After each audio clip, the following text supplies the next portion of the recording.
Update. I exposed my fiancé and sister's betrayal at the family gathering. Original post. I have reached the edge of what I can bear. I am 28 and have been with my fiancé for just over 3 years. We live together with my 4-year-old daughter from a previous relationship. 3 weeks ago, I found out I am pregnant again. At first, I was overjoyed, naively thinking we were finally creating the stable family I'd always wanted. But he grew distant the very next day. He ignored my excitement, started coming home late, and kept his phone glued to him at all times. I began noticing strange calls and those discreet social media notifications that vanished too quickly. My gut told me to investigate. I almost wish I hadn't.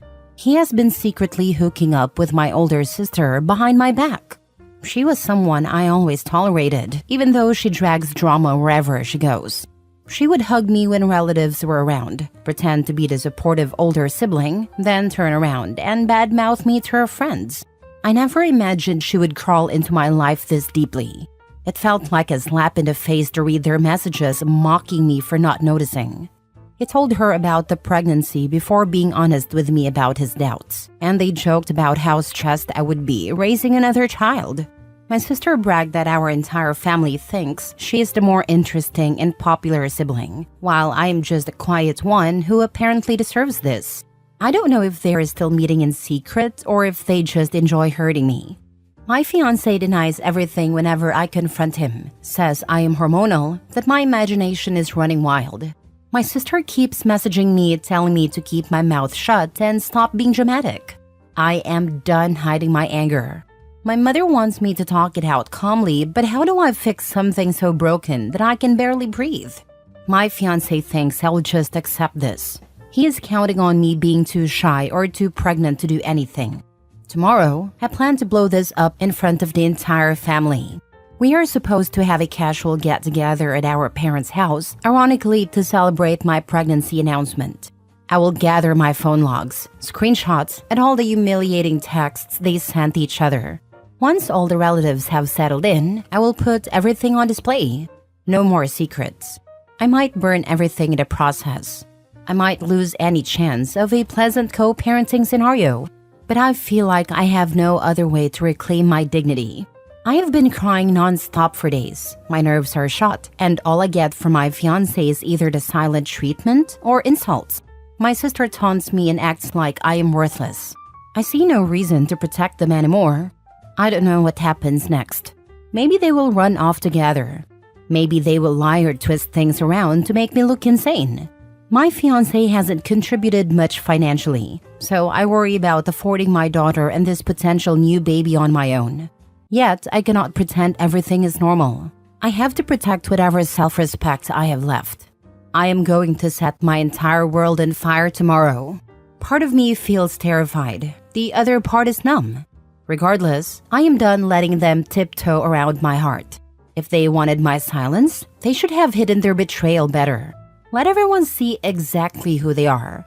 That is all I have left. Now for the top advice before reading the update. Good luck. With a sister like that, you don't need any enemies. You can make any choice you like regarding the pregnancy, but before you have a huge announcement, please consider this. You will be single parenting again and all that entails, but this time with a 4-year-old too. The father may decide to be with your sister, and she could become the stepmother to your new baby. She may go out of her way to make this happen because she enjoys hurting you. This means the child could be used as a weapon. Money, support, and stability for your first child need to come before any potential future child. My comments are really about your welfare and the welfare of the child you currently have. You absolutely should not stay with this man, and I would advise to terminate this pregnancy due to the reasons above. But that is your choice, and we've all given our advice. I wish you all the best with your choices. My daughter was born when I was 21, and I raised her as a single parent after a similar situation. She's 21 herself this year, and it's the same advice I would give her. Burn him to the ground, honey, in front of everyone. Stand up, say you have a major announcement, and ask for quiet. Then say, after 3 years with fiancé, I am pregnant with my fiancé's child. Sorry to add that he and my sister have been hooking up in recent weeks, so it's not great news I would have preferred. Now I will turn this announcement over to my sister so she can explain the great sex she is enjoying with him. Please make a PowerPoint presentation or Google Slides or whatever. You're going to want everybody to get a real good view of all the information you've gathered. May I also suggest sharing a link to the document with reading rights only in case it gets shut down before you finish. That way, everyone can peruse the presentation at their leisure. Now for the update. I'm still reeling from what happened. After writing my last post, I spent hours debating whether I should really go through with exposing them at the family gathering. A part of me was scared I would turn my whole life upside down forever. But I knew I couldn't keep letting them walk all over me while pretending everything was fine. I called my mom beforehand to let her know I was breaking up with him and to prepare her. When I arrived at my parents' house, everyone was already there, including my ex-fiancé and my sister. My mother tried to pull me aside, whispering that we should talk first. I stayed calm, walked straight into the living room where everyone was sitting, and asked them to listen. They looked confused. My sister immediately rolled her eyes, and my fiancé mumbled something, probably hoping I would stay silent. I started reading the most shocking parts of the messages I found between the two of them. They mocked me, joked about me not noticing anything, and said I deserved this. I had timestamps proving he was sneaking around with my own sister while I was at home with my daughter. My sister stood up and accused me of lying, her voice defensive and low-pitched. But I just kept reading. The messages spoke for themselves. I revealed how he told her about my pregnancy before even discussing it with me, and how they laughed about me being stressed raising another child. My fiancé tried to dismiss me, claiming I was overreacting and misinterpreting the situation because of my emotional, pregnant state. He even blamed my mental health. By then, he stormed out of the room and my sister started crying. My dad stared at the floor, silent, while my mother looked mortified. Finally, my sister snapped and stormed out, yelling that I was a dramatic liar who blew everything out of proportion. Now the fallout begins. My ex-fiancé has been texting me nonstop. He blames me for humiliating him. He shows zero genuine remorse. He's just mad that I exposed him. My sister calls me horrendous names, says I ruined her image, and refuses to take responsibility. She insists I'm making up drama. Honestly, I don't even know if they're still seeing each other or blaming each other for being caught. Either way, their secret is out, and that is all I wanted.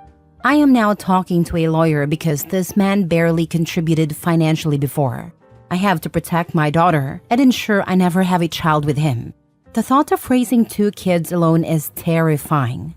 I feel numb and heartbroken at times, but I also feel a strange sense of relief.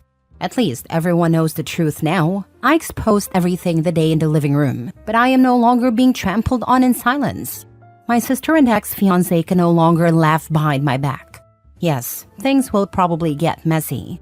They might lie to other relatives, people we mutually know, or twist the story. But I am glad I refused to keep quiet. All I can do now is focus on the positive, talk to my lawyer, and move forward. Are you still early enough and/or in a safe place to think about abortion? I only ask because you are already stressed at the idea of being a single mom of 2, and that you'll be forever tied to the ex, who will more than likely take the kid around your sister and poison them against you.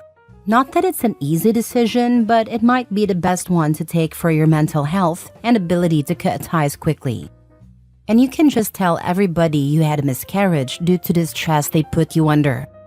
The last thing Opie needs is for the sister to find out she's pregnant too. Then the kids will be siblings/cousins.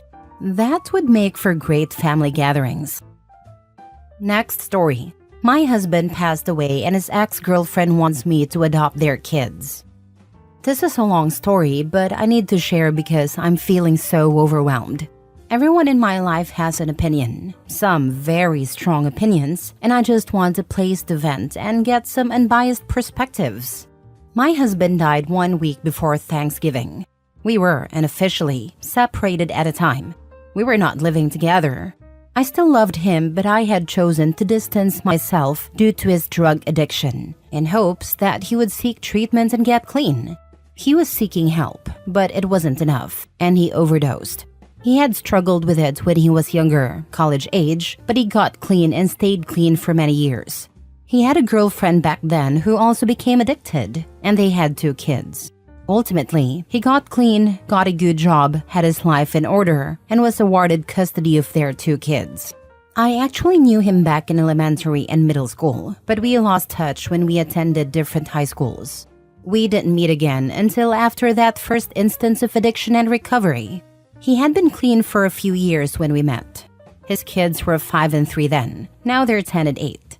Their mom had supervised visitation. I don't have any biological children of my own. He passed away and I'm devastated. I can't really accept it yet, but I feel especially crushed for his children. They haven't had an easy time over the past year as he dealt with his problems, and now they've suffered the ultimate loss. I've remained in their lives even while we were separated and not living together. He moved back in with his parents and took his girls with him, but I still visited them often and stayed involved in all aspects of their lives. I never called myself their mom, but I essentially was their mom on a day-to-day basis. I did everything a mom would do. Their mom was recently arrested on burglary-related charges and is now in prison. This happened after he died. I thought she was doing better. She attended his memorial and seemed more together than she had in the past. She wrote me a very heartbreaking and heartfelt letter asking me to adopt her daughters. She basically admitted that she doesn't know if she'll ever overcome her addiction and that she doesn't want the girls to live with relatives on either side. She wants them to stay with me because it's what they know and she feels they're safe. She said the girls asked if they could come live with me and referred to my house, our former family home, as home. I wasn't expecting that at all. She hadn't been particularly fond of me before. For years, she talked about how she was going to get clean for her girls and get custody of them again. She had some good moments, but it never stuck. I feel like the world's worst person for not immediately saying yes. I haven't responded to her yet. I feel like the most evil person for not immediately agreeing. I love those girls. I lived with them as essentially their mom for several years. I've worried about them every single day. Yet, why do I find myself thinking, do I really want to do this? I also don't know if it's even possible or what kind of fight it would be. I don't think his parents will agree easily. I got along with his parents just fine, but they're big on family, and they're absolutely destroyed by his death. I can't imagine they'd let the girls go without a fight. I can't help but wonder what kind of lifelong mess I'd be getting myself into if I pursued this. Dealing with her, both sides of the girls' extended family, and the trauma the girls will likely carry because of their parents. I don't know if I'm strong enough to handle it all, and it makes me feel like a horrible human being. Now for the top advice. Talk to the grandparents privately, not with the girls around. Share the mother's letter. They're probably the girls' legal guardians. You don't have to adopt if you don't want to, but you could continue to be present in their lives to provide additional stability. However, if you want to adopt them and the grandparents are supportive, it shouldn't be hard to accomplish. The mom would have to terminate her parental rights, which might not be an issue with her being in prison, and the grandparents could willingly allow you to adopt. The rest is legal paperwork. The cost to complete it will be minimal compared to regular agency adoptions and similar processes. You just need to decide if you want to do this and whether you can handle it. You also need the grandparents to agree. So talk to them, but know what you are willing to do before that conversation. Let the mom know your decision as well. She could always be allowed to see the girls in the future if it would be safe to do so. A responsible person should spend some time thinking about this before answering. You are not a terrible person for needing to think through the logistics and carefully consider the impact on your life. Keep doing so until you arrive at the decision, and then commit to whatever you decide and don't look back. I say don't look back because whatever you decide will not be on a whim. You're going about this the right way. Trust yourself. Last story. I have survivor's guilt. 7 years ago, my then husband asked for a divorce. We were in our early 20s and had an infant daughter. I hadn't been happy for about 6 months, and we spent a lot of time talking about what needed to improve on his end to stay together. But one morning, He woke up and just asked for a divorce. I agreed and started logistically figuring things out. As soon as I agreed, it was like a switch flipped. He didn't mean it, and suddenly I was the bad person for moving forward with it. He began stalking me and my family, stopped paying all bills, and even took out credit cards in my name, trying to destroy me. I genuinely feared for my life, but I fought hard to keep myself and my daughter safe. Long story short, there were multiple DV instances, police involvement, protection orders for myself and my daughter, the whole 9 yards. And then he unalived himself. It was like a wave of relief. We were finally safe. Of course, it was awful, but it also felt like my fight or flight mode could turn off for a second. It's hard to explain. Now, 7 years later, anytime I see a murder-suicide story or a family-side story, I have this horrible survivor's guilt. That could have been me. That could have been us. But I made it out. Why did these women and/or children? It's so unfair. It sounds like he had an intense mental health issue. If you were married in your early 20s, you likely didn't have the capability to fully comprehend the nuances of having a relationship with someone capable of that kind of instability. Do you have any other feelings now that it's well in your past? I have always felt mad. I've never been able to get to the sympathy stage. He made my life hell and then left our child with a lifetime of trauma. You don't have to. Give yourself permission to not feel sympathy if you never get there. Who says you have to? He certainly doesn't need sympathy. He's gone. However, you should work on moving past the anger and finding gratitude that he didn't take you or your daughter with him. Over time, the anger may lessen naturally because it often does. If you were my friend or relative, I'd feel relieved that this dangerous threat was removed from your life. That said, it's important not to let your daughter know you're relieved he's gone. She's already facing life without her dad, compounded by the stigma of suicide. With a wonderful mom like you, and help of a good psychologist who specializes in children coping with a parent's suicide, there is no reason you both can't have a rewarding and fulfilling life filled with joy and great relationships. Best of luck to you both. You deserve to be happy and safe. Thank you. I feel like so many people are sympathetic to suicide, and I'm just not. Maybe one day.